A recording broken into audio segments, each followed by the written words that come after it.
Cathay Pacific under fire over failure to quickly report huge data breach. Hong Kong and Asian markets tumble following overnight rout on Wall Street.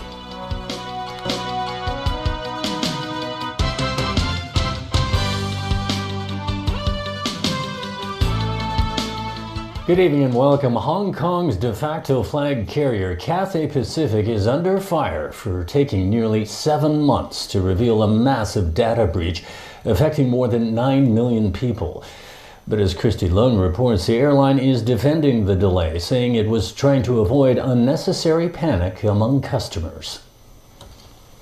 In a statement issued late last night, Cathay Pacific and its subsidiary Cathay Dragon said the personal data of up to 9.4 million customers was leaked. That includes passenger names, addresses, passport numbers, as well as more than 400 expired credit card numbers and 27 credit card numbers with no card verification value or CVV. The airline stressed there is no impact on flight safety and no evidence showing the data had been misused. Still, lawmakers want more answers from Cathay. Cathay Pacific should come out and give more details on how complete are those information being stolen. If the full set of the information being stolen is a very serious event. However, if you're saying information are not in a complete set, then of course the risk will be much lower. Cathay spotted the suspicious activity back in March and the breach was confirmed 2 months later. However, the leak only came to light yesterday. That was to avoid unnecessary panic among customers, said Paul Low, the carrier's chief customer and commercial officer. Speaking on a radio show this morning, Low apologized on behalf of the airline, adding that Cathay wanted to find out what happened before making it public. However, the Privacy Commissioner for Personal Data said Cathay's handling of the breach fell short of expectations.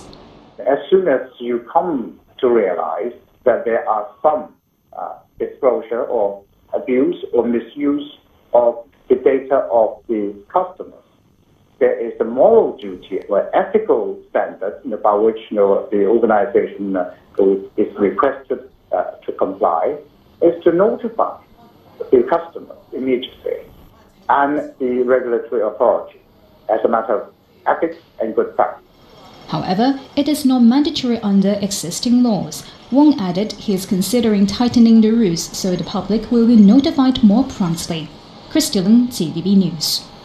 As the Hong Kong-Zhuhai-Macau Bridge entered its second day, people are asking whether it will replace ferry services to Macau. Haley Zhou finds out.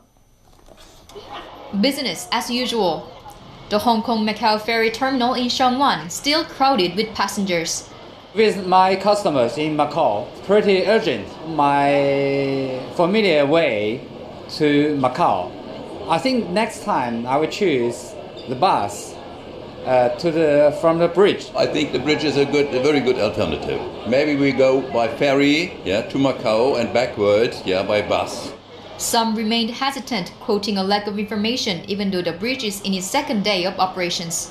We don't know how to go by bridge. I will take the bridge next time if I find the information to go there. Even though some passengers express interest in using the mega bridge next time, shop owners who sell ferry tickets say businesses haven't been affected and they are not too concerned. A transport industry expert also doesn't think the bridge will soon replace existing ferry services, particularly with the region's slowing economic growth and impact of the Sino-US trade war. The traffic will probably half of what we predicted. I don't think that the bridge would replace the ferry yet. Unless time spent at the border is shortened. Because all this custom check, the time get past and finding your bus, finding your way, take more time. But this time, processing time would reduce.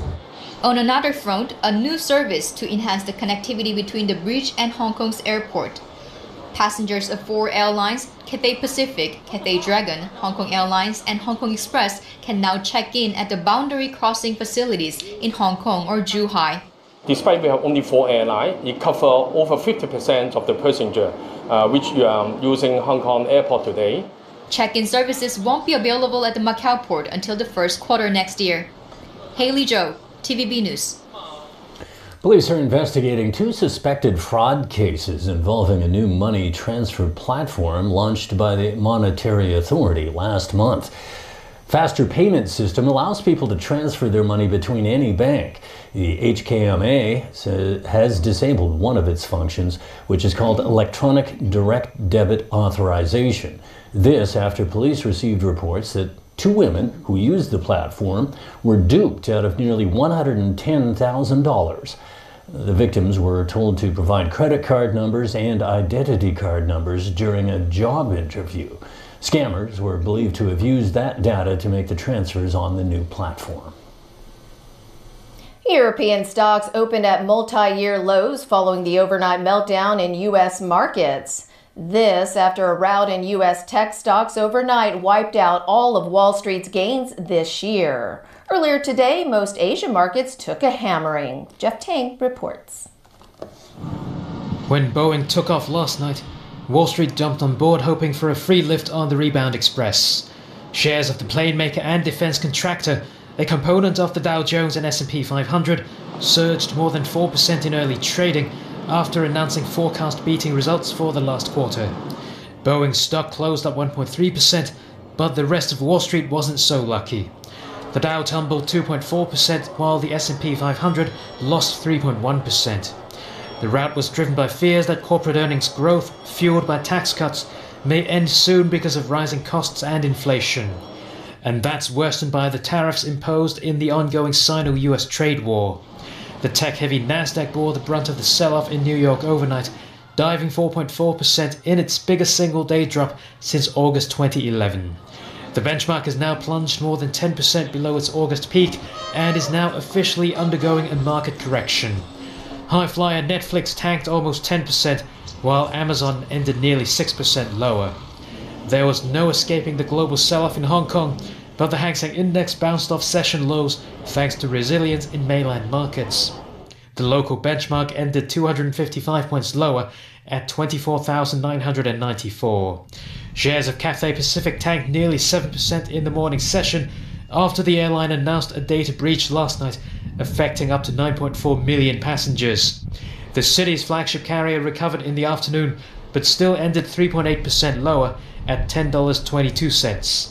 Shanghai stocks recovered late in the session on the back of a spate of confidence-boosting measures announced recently by Beijing. The Shanghai Composite ended a half-point higher at 2,603. Elsewhere in the region, Japan's Nikkei tumbled 3.3% to a 6-month low. Meanwhile, both Australian and South Korean shares hit their lowest in more than a year. Jeff Tang, TVB News. And still ahead in our newscast, lawmakers pass a bill to extend paternity leave to 5 days. MTR hit by yet another disruption to train services.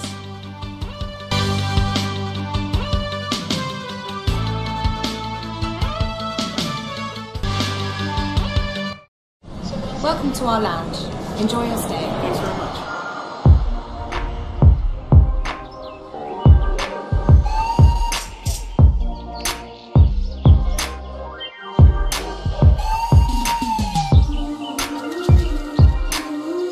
Find calm in over 1,000 airport lounges worldwide.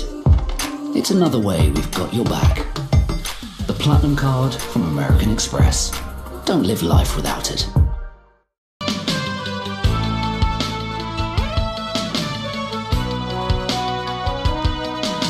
Welcome back to TVB News. The Legislative Council has just passed a bill which increases statutory paternity leave to 5 days. Sharon Tang with more on a heated debate by lawmakers over the issue. How many days off are considered enough for new fathers? Let's see what this lawmaker, also a mother-to-be, has to say. I support the proposal in the bill to increase the PL days from 3 to 5. But it seems that if we increase the PL days by a big margin, maybe that's not in line with our economic reality. Then there was a man standing up for men. For males or men in the childbirth process, they don't have a role. We've been striving for 20 years and we got only 5 PL days proposed now. Xu was one of the pan-Democrats who's demanding up to 7 days of paternity leave. While lawmakers squabble over a few extra days, new fathers on the other side of the world get more than a year off. In Germany, families are entitled to 14 months of paid parental leave, 2 of which are reserved as daddy months. But to some lawmakers, the number of days need not be made mandatory through legislation. Businesses offering 5 days of PL would be just doing the same as other enterprises after the law has changed. And comparative attractiveness will be diminished. Of course, if you talk about labor issues, you stand on moral high ground. If we should say anything to object, it will be called unscrupulous. After hours of final discussions, the bill passed its third reading before 7 p.m. with 54 votes for, 1 against and 4 abstentions. The 5-day paternity leave will officially take effect around February 2019 at the earliest. Sharon Tang, TVB News. Commuters are losing faith in the MTR after 2 train lines again experienced problems this morning. That's the second major service disruption in 2 weeks, which the operator attributes to signal and power supply problems. Elmi Lung reports. Getting through the gate was not a problem. Getting on the train was.